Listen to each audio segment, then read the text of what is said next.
lu ëpp junniy nit ak ñaar fukk ñëpp ñu dugal leen ci kaso bi moins de 6 mois loolu dafa ëpp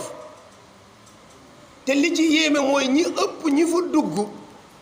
dañu naan xëy na am na lu ñu def xëy na am na lu ñu def ñoom ñoo xam lu ñu def yow boroom kër goo xam ne li aju ci moom di liggéey rek ëpp na téeméeri nit ñooñoo yore famille nga xëy dakkal liggéeyam xalaatoo jabaram xalaatoo doomam xalaatoo dara wallahi li ngeen tas ci ay kër bu ngeen ko xamoon bare na ku ñu dugal ci kaso bi tas nañu sëyam yàq nañu liggéeyam tàqale nañ ko am di jàmmam yu ko wóolu woon mujj ko ragal parce que dugg nga kaso business am bi yépp yàqu ñu xëy toog ba mu neex ñu ne libéré nañu ko lu mu def ñu ne ba léegi kenn xamu ko fii nit dugg na kaso ba tàyyi génn kenn xamul lu mu def ba dugg kenn xamul lu ko fa génne te liggéey ba yàqu na jabar ja tas na doom yi doon jàng dàq nañu leen sëñ bi loolu jàmm la ci am réew yow ñiy dugg ci kaso yi nga foog ne duñu ay père de famille am ay doom yi jàng war a fay ñu xëy seen baay dugg ci kaso bi amul lu ñu fay ñu génn xale yooyu ca école bi fa nga doon liggéeyee contrat ba nga fa amoon dëgërul mbaa sax amoo ko ñu toog 2 jours 3 gisuñu la ñu génne la ñenn ñi même bu ñu xamee ne am nga contrat ba sax dañu obligé débranché wu ci yow ak famille bi ne woon sa ginnaaw yépp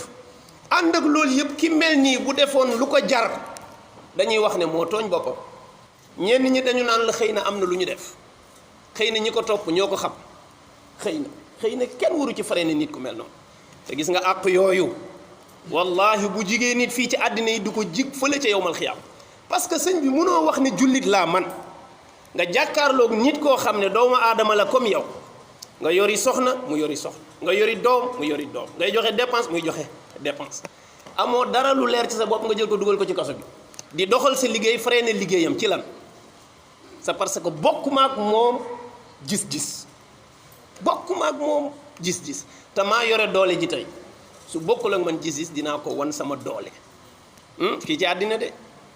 fii ci àddina de waaye li wér te wër mooy la budda li zaalimi wal mazlumi min al wuquufi bayna yadayhi llahi al azza wa jalla mu ne ki néew doole kii nga am doole ci kawam ba xañ ko àqam mu ne mën nga rëcc fi ci àddina waaye di nga taxaw ak moom ci kanamu yàlla yowmal qiyaam te yaa ngi taxaw fii mahkamil adlil ilahiya ëttu attekaay bi nga xam ne maandute ci moom la yam waaw li yaxkuma baynahum bil adli sunu boroom war a attewaat seen diggante yéen ñaar ci maandute kii loo ko dugalee woon ci kaso bi yow nan ngay toppee nit ci diffamation ba pare dugal ko kaso yow li nga def mi ngi nii leer na nee nañ lii nga def ba pare ñu ne dugal leen ko ci kaso bi ñu dem ubbi enquête lan ngay enquête kon koy li nga koy jàppee leeragul bu leerul ci sa bopp may ko liberté provisoire mu dem liggéeyi bis bu leeree nga woolu ko waaw waaye léegi convocation sax dafa mel ni dafa xewi da ngay xëy rek ñu ne dugg nañ ci kër yi buub nañ diw dugg nañ kër sàngam buub nañ diw daa dem di yóbbul añ benn mbokkam bu nekk ci kaso bon kon xamante ngeen kaay dugg jël ko dugal kee dem di wëri diw parce que ñoo daan ànd gisuma ko muy wër ci police yi di xool dem ba mu nekk ñu ne bon kon yow ñëwal dugg def ko mandat dépôt moom it ci lu yomb loo xam ne wallahi bu ngeen xamoon li nekk ci ginnaaw ñi ngeen di téye ña ngeen ca yoreel àq nañu toll am na lu bare kenn du ko fooy ñun duñu défendre mukk kuy tooñ képp ku def lu ne fàng lu nit ñi xam ñu xam ni kii dafa juum dañ ko war a sanctionner loolu kenn amu ci benn problème waaye sanction yoo xam ne cible lay doon man ñi ma neexul ñëpp ma dégg leen ñuy wax dinaa leen traquer dugal leen ci kaso yi mu am bandam nekku ci yàlla daal bu la joxee doole dala koo jox pour nga dimbali ñi néew doole bu la joxee am joxu la ko pour ngay tiitaru ci kaw dala koo jox pour nga xettali ñi ñàkk xam-xam bu la ko joxee dala koo jox ngir nga xamal ñi xamul bu la mayee xel mu rafet sax dala koo jox pour nga xelal ñi nga tane ci wàllu xel mu rafet waaye bu fekkee ne yii yàlla di dénkaane yépp dara desatu ci léegi ku ko am ku nekk tiitaru ci sa moroom nga koy doye ak wan ko ne ko nii laa toll dinaa la ko wan loolu àddina bu tukki la su ko defee yooyu nañ ko arrêté te jaate kasu bu bari bi ëpp na te àddina dafa gudd tànk